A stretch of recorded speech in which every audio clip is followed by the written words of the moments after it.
नमस्कार दोस्तों, मैं गणेश चौधरी एक बार पुनः आपका मेरे इस चैनल पर हार्दिक स्वागत है, हार्दिक अभिनंदन है।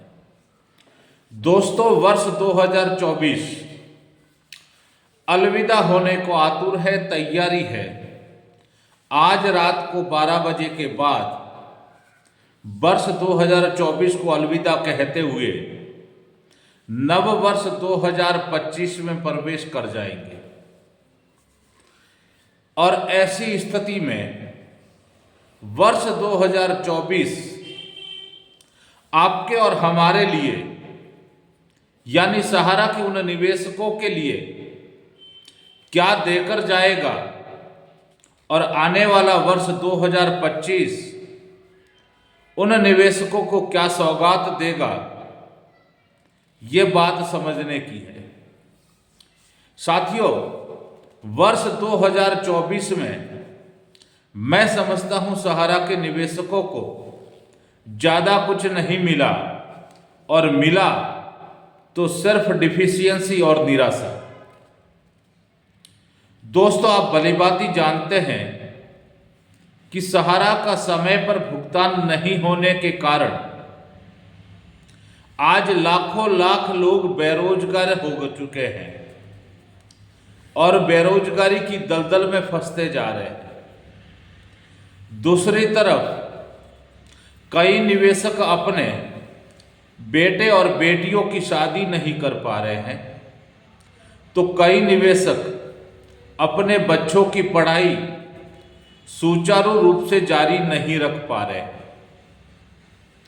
कई निवेशक ऐसे हैं जिनकी उम्र अब ढलने को आई है और ऐसी दशा में एक MIS के रूप में उन्होंने निवेश किया था, जिसका MIS भी समय पर भुगतान नहीं किया जा रहा है। साथ ही कई निवेशक ऐसे भी हैं जिनके परिवार में कई घातक और गंभीर बीमारियां हैं, जिसका समय पर इलाज नहीं करवा पाए।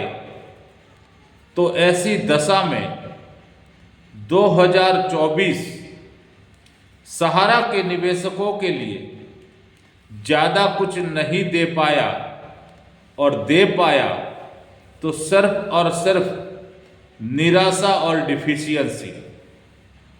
लेकिन आज रात 12 बजे से कैलेंडर के पन्ने उलट जाएंगे और वर्ष 2025 अपनी आंखों के सामने रात 12 बजे के बाद लग जाएगा। दोस्तों, ऐसी आशा करते हैं और परमपिता परमेश्वर से ये कामना करते हैं कि आने वाला वर्ष 2025 सहारा के निवेशकों के लिए नई सौगात लेकर आए, और साथ ही उन निवेशकों को संपूर्ण भुगतान कराने में सहारा को सद्बुद्धि दे, और सरकार और माननीय सर्वोच्च न्यायालय सहयोग प्रदान करे उन निवेशकों का भुगतान कराने के लिए। साथियों, वर्ष 2024 में सहारा सेबी की सुनवाई मात्र सितंबर 3, 4 और 5 सितंबर को हुई। उसके बाद किसी तरह की कोई सुनवाई सहारा को लेकर नहीं हुई। वर्ष 2025 में आने वाली 7 जनवरी को पिनाक-पानी मोहंती की जो रीट याचिका लगी हुई है, उस रीट याचिका की सुनवाई है, और उसी के साथ में ऑल इंडिया संयुक्त जन आंदोलन न्याय मोर्चा की तरफ से जो सुप्रीम कोर्ट के आदेश को मानते हुए एक PIL टैग हुआ है, उसकी भी आशा करते हैं कि सुनवाई होगी।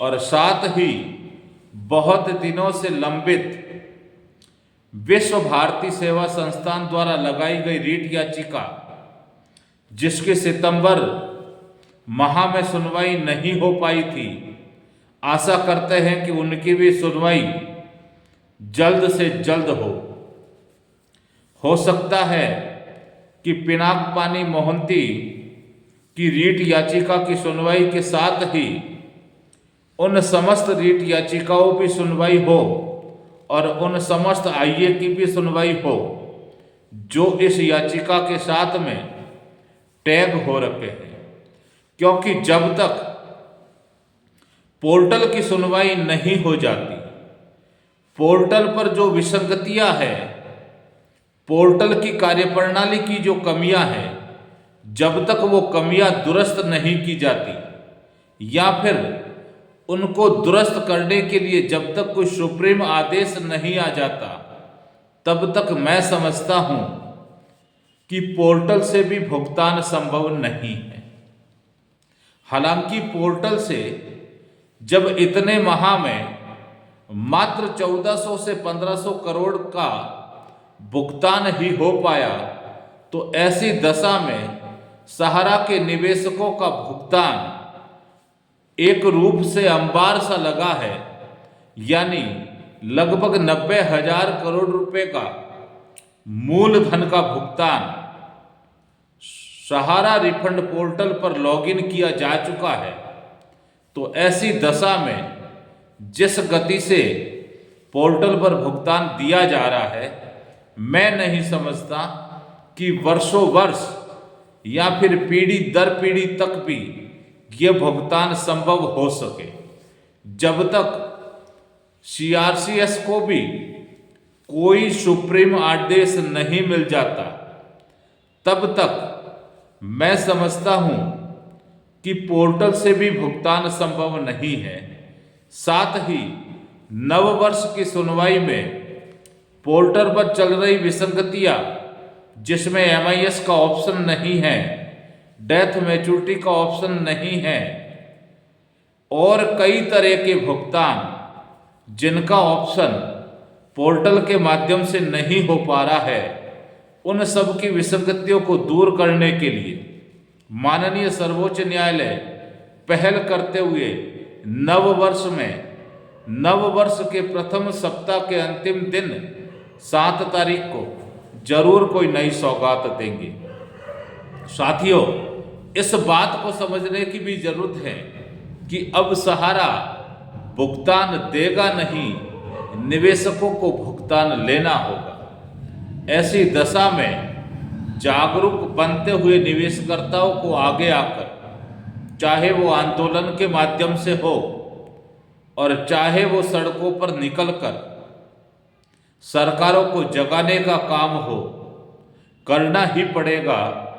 तभी निवेशकों का भुगतान संभव हो सकता है।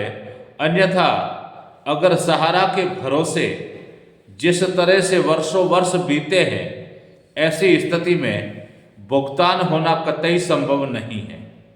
साथियों, हालांकि सहारा के निवेशकों के लिए नव वर्ष का आगाज करना थोड़ा दुविधा भरा है, और दुविधा भरा इसलिए कि बिना पैसों के कुछ नहीं हो सकता, लेकिन फिर भी अपनी अंतरात्मा से और अपने इष्ट देव को ध्यान लगाते हुए नव वर्ष का आगाज कर ये कामना करे कि जल्द से जल्द निवेशकों का संपूर्ण भुगतान हो जाए। साथियों, अगर मेरा ये वीडियो अच्छा लगे तो लाइक और शेयर कीजिएगा, साथ में चैनल को सब्सक्राइब भी कीजिएगा।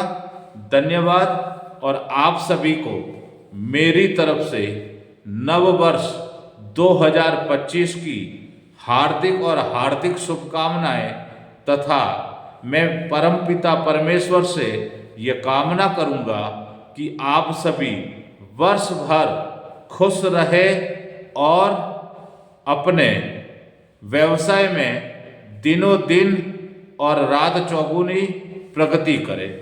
धन्यवाद।